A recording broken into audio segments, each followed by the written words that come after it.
Here is your coffee, sir. Enjoying the evening? Yes, thank you. He never spoke to anyone in that restaurant. Not the manager who greeted him at the door. Not the other waitresses who smiled too wide and laughed too loud whenever he walked in. Not the powerful men who occasionally recognized his face from across the room and suddenly found reasons to leave early. Yi Park did not come to that restaurant for conversation.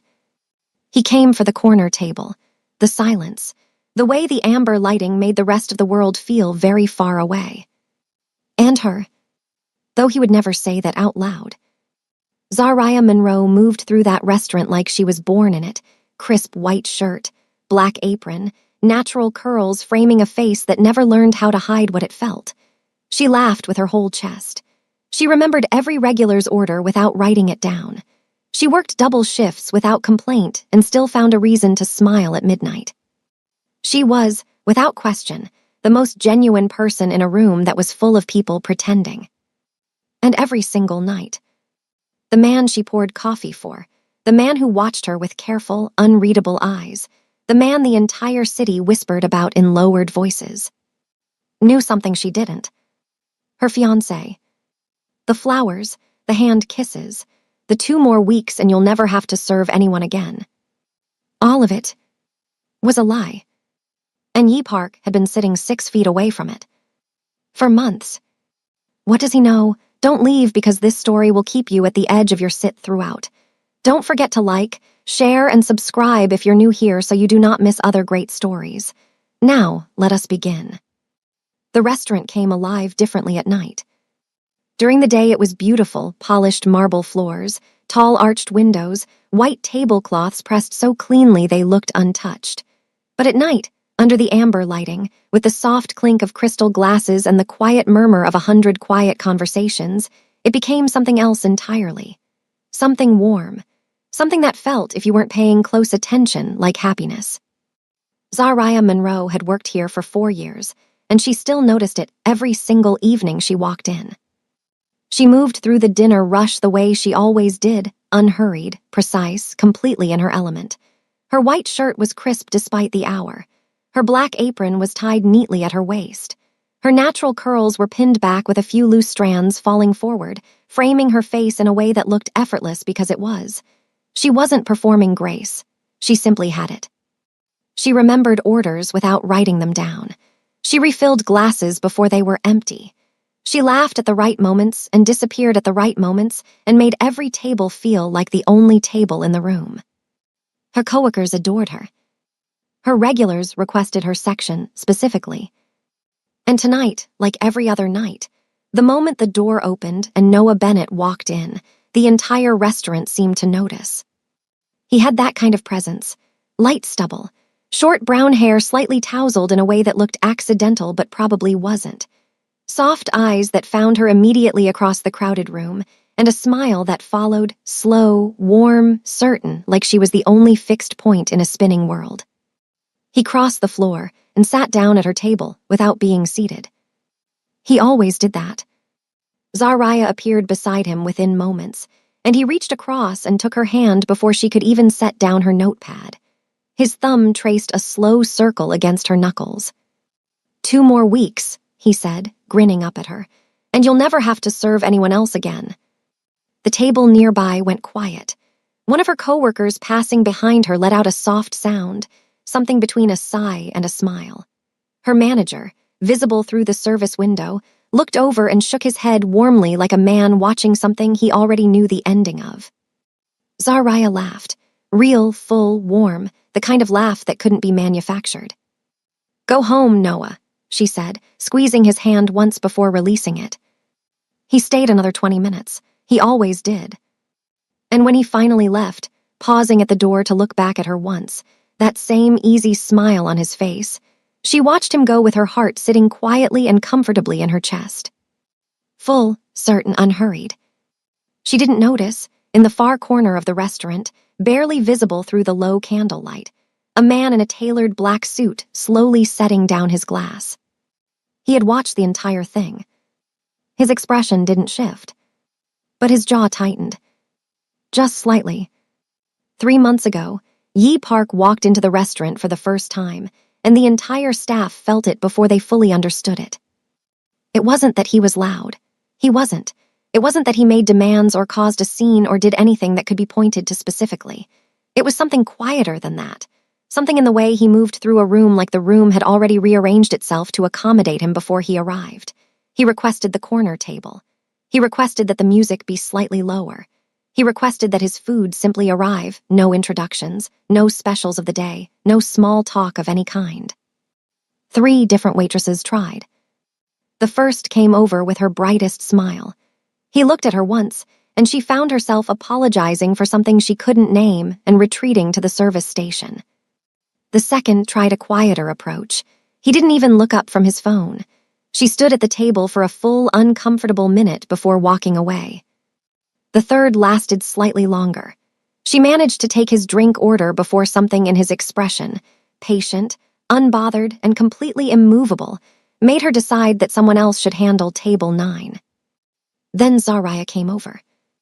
She didn't smile too wide. She didn't introduce herself or launch into the evening specials. She simply stood at the edge of his table, looked at him with calm, steady eyes, and said, "I'll leave you alone. Just raise your hand if you need anything." He looked at her for a long moment.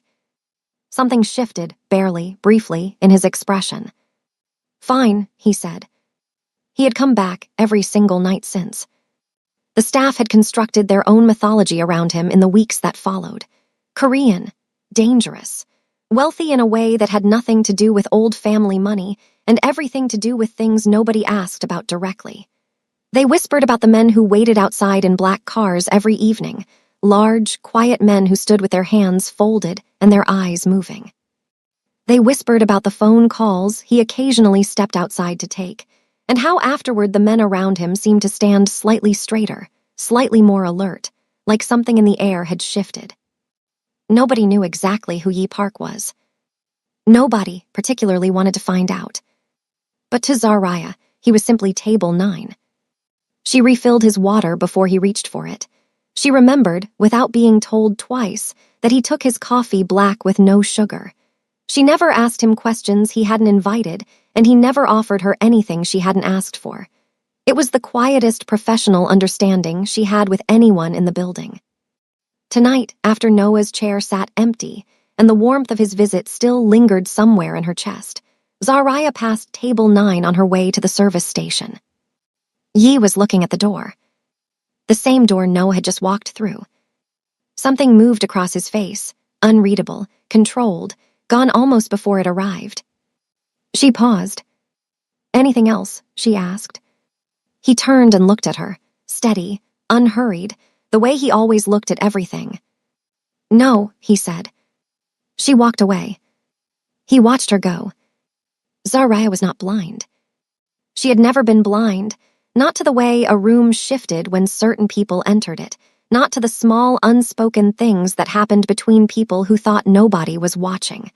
4 years of waitressing had made her fluent in observation. She noticed everything. Which was exactly the problem. She noticed the way Yi's voice, on the rare occasions he used it, came out low and unhurried, like a man who had never once felt the need to fill silence with noise. She noticed that he never called for her when her section was overwhelmed, that he would simply wait, patient and still, until the rush thinned and she could breathe again before he raised his hand. She noticed the way he looked at her, not the way most men looked at her, not with that casual appreciative assessment she had learned to move past without acknowledging, but differently, carefully, like he was reading something written in a language only he had taken the time to learn. She noticed all of it. And she buried every single thing. She noticed the moment it surfaced. He was a customer, table 9, a man who liked his coffee black with no sugar and his evenings undisturbed. That was the entire sum of what he was to her, and she was very firm about that on the nights when her own mind tried to suggest otherwise. She went home to Noah's texts, his voice notes that always ended with "miss you already," his good morning messages that arrived before her alarm. She held onto those things deliberately, like anchors dropped into deep water, and they did their job well enough. Most nights. Then came the evening a man at table 12, 3 glasses of wine past reasonable, snapped at Zaraya over something trivial, and knocked her tray hard enough that it clattered to the floor and turned every head in the room. The sound was sharp and humiliating in equal measure. Zaraya crouched to collect what had fallen, her jaw tight, her composure held together by pure muscle memory. When she stood up and glanced toward the corner, 2 of the men from the black cars outside were standing beside table 12. They hadn't spoken. They were simply standing there, close enough that the man in the chair had gone very still, his earlier confidence evaporating so completely it was almost remarkable. Within 2 minutes, he was asking for his bill. Within 5, he was gone. Zaraya looked at table 9. Yi hadn't moved, hadn't turned around, hadn't done anything that could be pointed to or questioned. He was simply sitting there, one hand resting on the table, looking out toward the window. Then he lifted his coffee cup slightly in her direction. "A refill, please." She brought it, set it down, said nothing. He said nothing. Neither of them mentioned what had just happened. That night, walking home through the cool, quiet dark, Zaraya pressed her hands into her jacket pockets and spoke to herself with considerable firmness. "You love Noah. You are getting married. Stop it." She almost believed herself. It was an ordinary afternoon. Yi was in the back of his car, moving through the city the way he always did, tinted windows, quiet interior, the low hum of an engine that had been chosen specifically because it made no noise worth noticing. His phone was in his hand. He was reviewing figures from a meeting he was 20 minutes away from, and his mind was exactly where it was supposed to be. Organized, focused, undisturbed. The car slowed at a red light on Merchant Street, just outside a boutique hotel with a dark green awning and a doorman in a gray coat. Yi didn't look up immediately. There was a column of numbers on his screen that required a decision, and he was in the process of making it. Then something in his peripheral vision made him raise his eyes. He recognized Noah Bennett immediately. He would have recognized him anywhere, the easy posture, the short brown hair, the particular quality of his smile that managed to look both relaxed and deliberate at the same time. The man had been sitting across from Zaraya 3 or 4 nights a week for as long as Yi had been coming to the restaurant. He knew that face the way you know the faces of people who exist in spaces you return to repeatedly, without ever having chosen to memorize them. Noah was not alone. The woman beside him had long blonde hair that caught the afternoon light, and she wore a red dress with the kind of quiet confidence that suggested she was entirely comfortable being looked at. His arm was around her waist, not casually, not in the way of old friends or distant acquaintances, but with the settled, unhurried ease of a man completely at home in the moment. She tilted her face up toward his, and he kissed her temple without breaking his stride, soft and automatic, like breathing. Like this was simply what they did. Like this was normal. They disappeared through the hotel entrance together, and the doorman closed the door behind them, and the street returned to its ordinary afternoon business, as though nothing had happened at all. The light turned green. Nobody in the car moved. Yi's driver watched him through the rear-view mirror and said nothing. The 2 men in the back seat beside him said nothing. They had been with him long enough to understand that silence was the only correct response when his expression went that particular shade of still. He looked at the hotel door for a long moment. He could tell her. The thought arrived cleanly, without drama. He could tell her tonight. He could sit down at table 9, wait for her to bring his coffee, and simply tell her what he had just seen with his own eyes. He had no reason not to. He had every reason to. He should tell her. Yi looked down at his phone. The column of numbers was still there, waiting. "Drive," he said. The car moved forward, and the hotel disappeared behind them, and he did not look back at it once. He arrived at his meeting on time, as he always did. He sat at the head of the table, as he always did. The men across from him presented their information and waited for his response. For the first time in years, he could not focus. He came in as usual.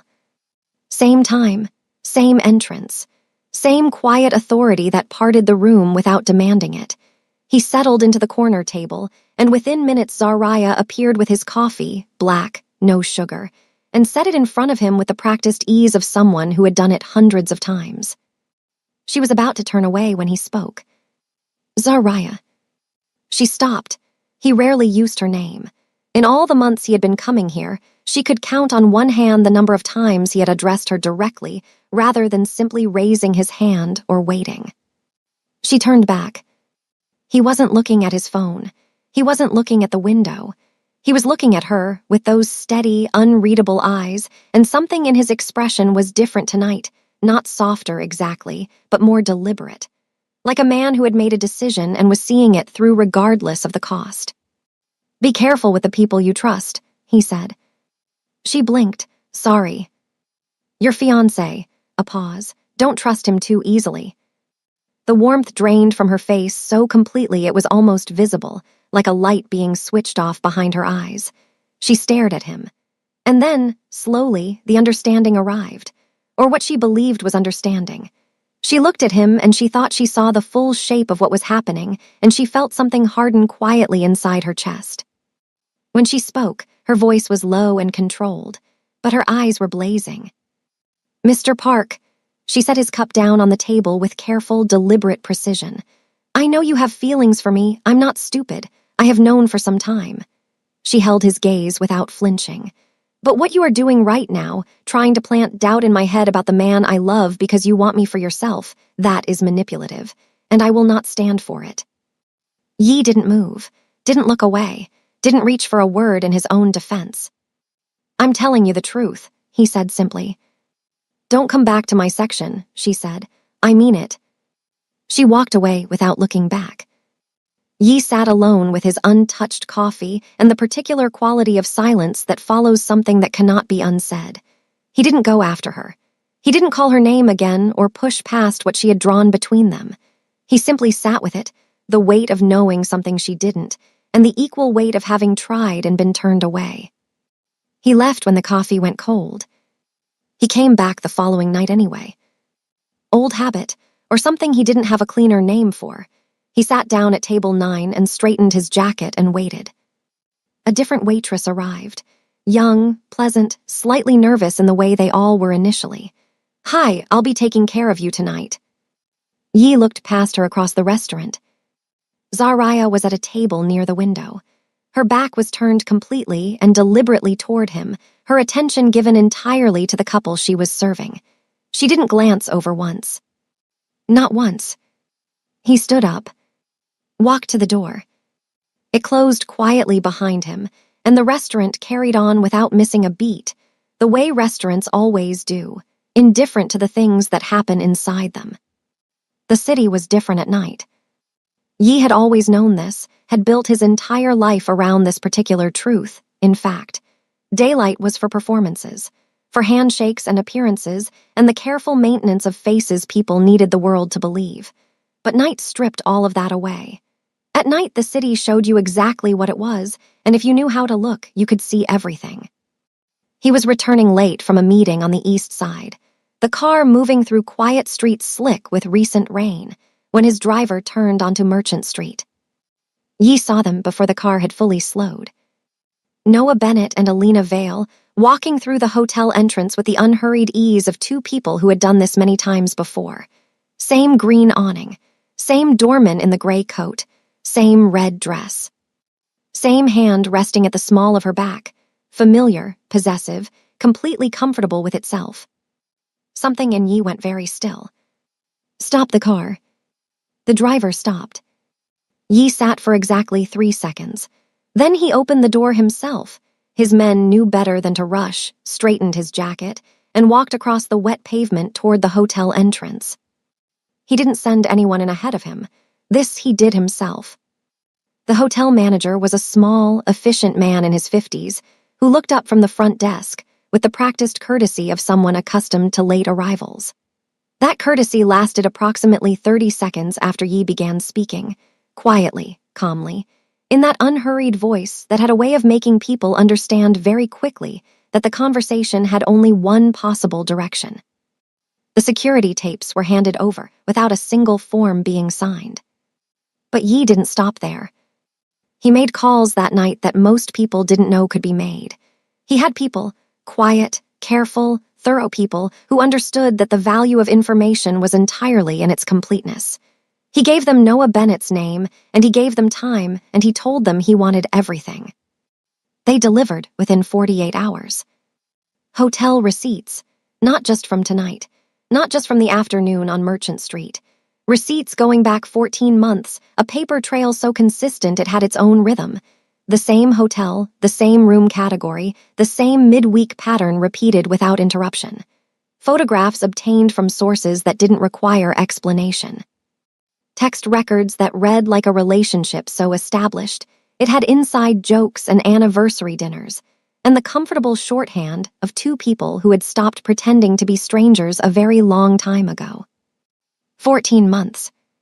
Noah Bennett had been with Alina Vale for 14 months. Their engagement was 8 months old. Yi sat in his office with the compiled file on the table in front of him and the city glowing through the floor-to-ceiling window at his back. All that light, all those lives, all that distance. He picked up his phone, looked at it for a long moment, set it back down.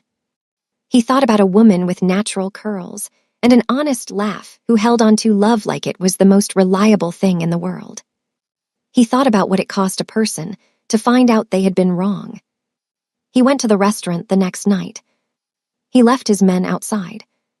All of them by the cars, on the pavement in the cold. They didn't ask questions. They never did. But this was different from his usual instructions, and they knew it. And the ones who had been with him longest watched him walk through the restaurant entrance alone, with an expression none of them could quite read. Inside, the evening was in full motion. Glasses and conversation, and the warm amber light doing what it always did, making everything look softer than it was. Yi found her within seconds. Zaraya was crossing the floor with a tray, moving between tables with that unhurried grace, and then she looked up and saw him, and everything in her face sharpened immediately. She stopped walking. I said, "I know what you said." He didn't raise his voice. He never needed to. "Look at this, and then tell me I was lying." He held out his phone. She stared at it, then at him. Her jaw was tight and her eyes were burning with something that was equal parts anger and warning. For a moment he thought she wouldn't take it. Then something in his face, some rare, stripped-back quality that had nothing to do with control and everything to do with the absence of it, made her reach out. The first photograph. Noah and Alina standing outside the hotel, laughing at something between them, relaxed and bright and completely unguarded. Zaraya's brow pulled together. It could be a friend. It could be. The next photograph. His hand on her waist, her face tilted up toward his lips on hers, not a greeting, not ambiguous, not anything that could be reframed or explained away. She scrolled. A hotel receipt, Noah's name, a date from 14 months ago. She scrolled again. Another receipt, another photograph, another and another and another, a stack of evidence so thorough and so consistent that it didn't leave a single gap for doubt to survive in. The phone began to shake in her hands. The restaurant noise faded around her like water pulling back from a shore, the clinking glasses, the conversations, the soft background music, all of it receding until there was nothing left but the screen in her hands and the cold, complete understanding of what she was looking at. She didn't cry immediately. She was too far past the border of what tears could respond to quickly. She just stared, scrolled, stared again. Like if she looked long enough, the photographs would rearrange themselves into something that made a different kind of sense. Then the first tear fell. Then she couldn't stop. The tray slipped from her hands and hit the floor, and the sound cracked open the room like a stone through glass. Every head turned. Every conversation stopped. Her coworkers looked over from the service station. The couple at the nearest table froze mid-sentence. Nobody moved. Nobody spoke. Zaraya Monroe, who had never once in 4 years of double shifts and difficult customers and exhausted midnights lost her composure on this floor, was falling apart in the middle of the restaurant she had given everything to. "Why?" Her voice broke before the sentence could form. "Why would you do this to me? I told you to leave me alone. I told you what you were doing, and now you've..." Zaraya. His voice, low and steady and cutting through everything the way it always did. I didn't do this to hurt you." "Then why?" The words came out ragged. "Why couldn't you just let me be happy?" Yi stepped closer. He didn't touch her. Not her hand, not her shoulder, nothing. He would never close that distance without her wanting it crossed. "Because you deserve the truth," he said. She looked at him through tears that wouldn't stop falling, and something in her expression broke open in a way that was almost unbearable to witness. "I hate you," she whispered. "I hate you for this." The words landed. He let them. And then Yi Park, the man who had sat across tables from dangerous people his entire adult life without letting a single one of them see past his face, let her see it. Just for a moment. Just enough. Something unguarded and certain and completely without defense. His voice dropped. "I don't care if you hate me." A breath. "I love you, Zaraya." The room went absolutely silent. She didn't say anything. She couldn't. There were no words arranged in the right order for a moment like this. For standing in the middle of a room that had gone completely silent, holding a phone full of evidence that the life you had built was never real, while the man who destroyed it looks at you like you are the only real thing he has ever seen. She looked at him for a long moment. His eyes didn't waver. That almost made it worse. She set his phone carefully down on the nearest table, smoothed the front of her apron with both hands, an old habit, a muscle memory of composure, and walked out. She called Noah that same night. She didn't yell. She had moved somewhere beyond yelling, somewhere quieter and colder and far more final. When he picked up, she simply said, "I know about Alina. I know about 14 months. Come get your things," and ended the call before he could arrange his voice into anything useful. He arrived at her door 20 minutes later with his expression already assembling itself into something reasonable. She could see it happening on his face, the careful recalibration, the charm being reached for like a tool that had never failed him before. She opened the door and handed him an envelope before he could speak. He took it slowly, opened it, and she watched the color leave his face photograph by photograph. "The restaurant knows," she said quietly. "Your job knows." A pause, and Alina's husband knows. Noah looked up. "Her husband," Zaraya said, "received his own envelope this afternoon." She closed the door. Alina Vale was, in fact, a married woman. Her husband, a quiet, decent man who had trusted his wife completely, had been located without particular difficulty by people who were very good at locating things. He received the same compiled evidence by hand delivery at 3 in the afternoon. He did not take the news quietly. But the envelope at the door was only the beginning. Zaraya's cousin was a lawyer.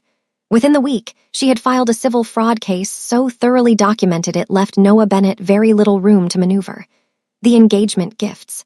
The joint account he had persuaded Zaraya to open 6 months ago. The money borrowed across 2 years in small, easy amounts that had never once been returned. All of it documented. All of it pursued. All of it taken back with interest. Alina's husband, in his fury, severed a business arrangement that Noah had been quietly benefiting from for over a year, an arrangement that had been paying a significant portion of his rent. The wedding venue deposit Noah had tried to claim was returned to Zaraya in full after her cousin made a single phone call. His social world, the restaurants, the mutual friends, the people who had whispered about how lucky Zaraya was, contracted around him rapidly, the way social worlds do when the truth becomes common knowledge and nobody wants to be seen standing too close to it. Within a month, Noah Bennett had Alina Vale.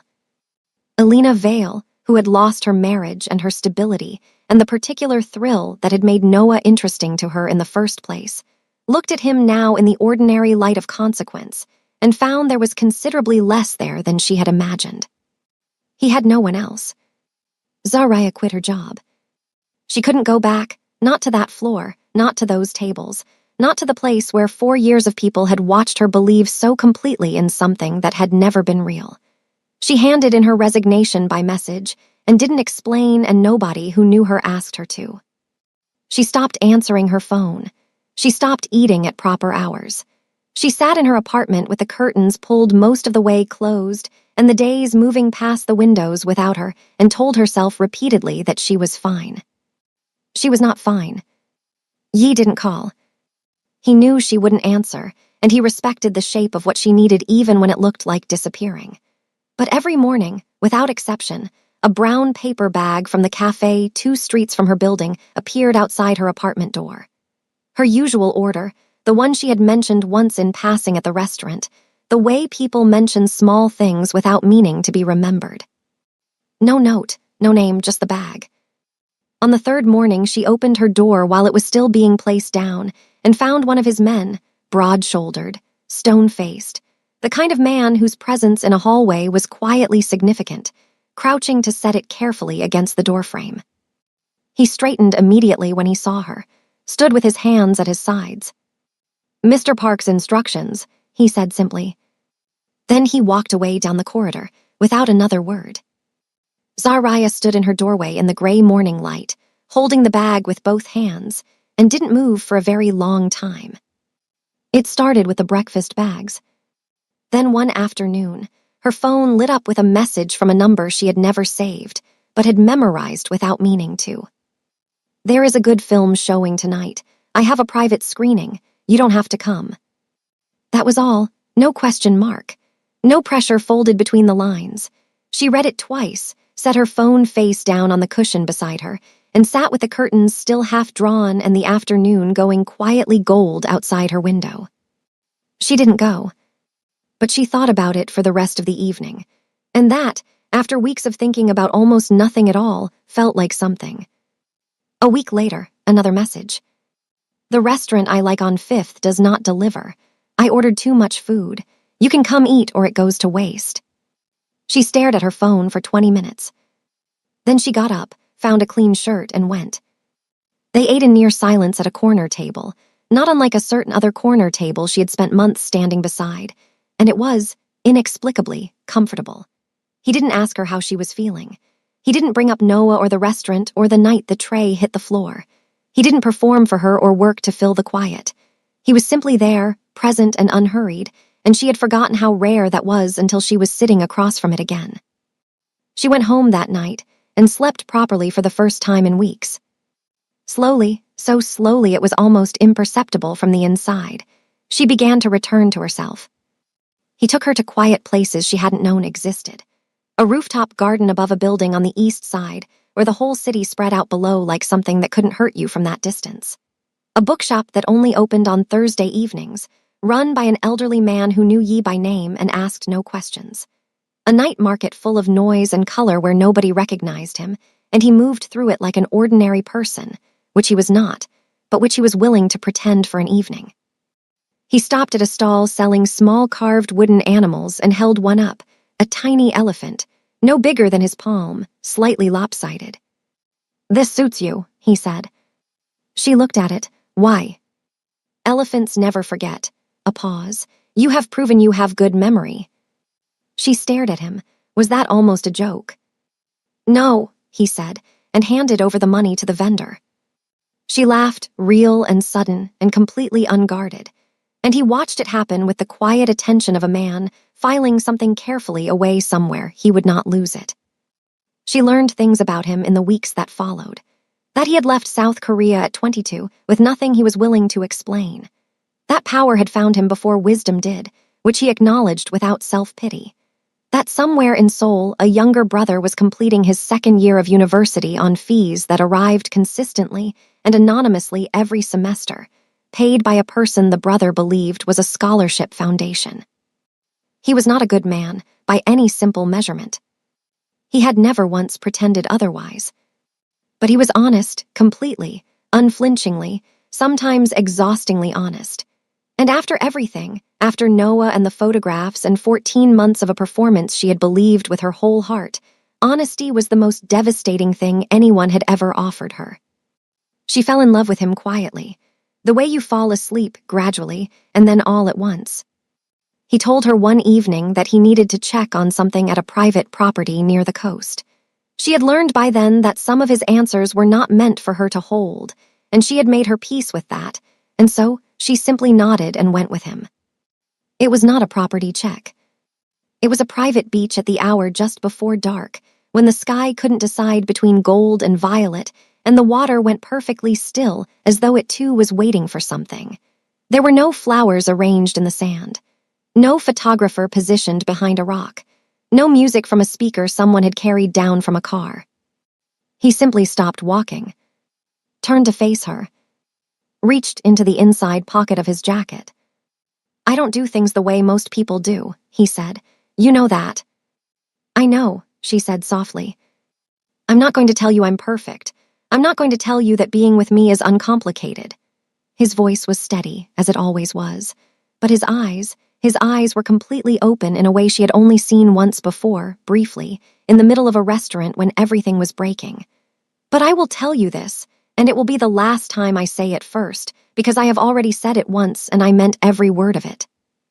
She remembered, a crowded room going silent, his voice dropping to something irreversible. Then he said it again. "I don't care if you hate me. I love you. Zariah Monroe." He opened the box. "Let me be the man who never lies to you." The sky burned behind him, all that gold, all that violet, the sun taking its time.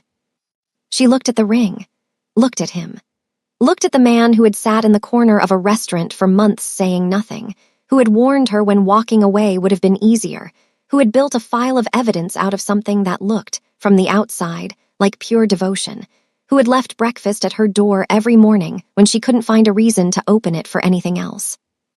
He had never performed for her. Not once, not ever. "Yes," she said. He slid the ring onto her finger with the same quiet certainty he brought to everything, not rushed, not desperate, just completely sure.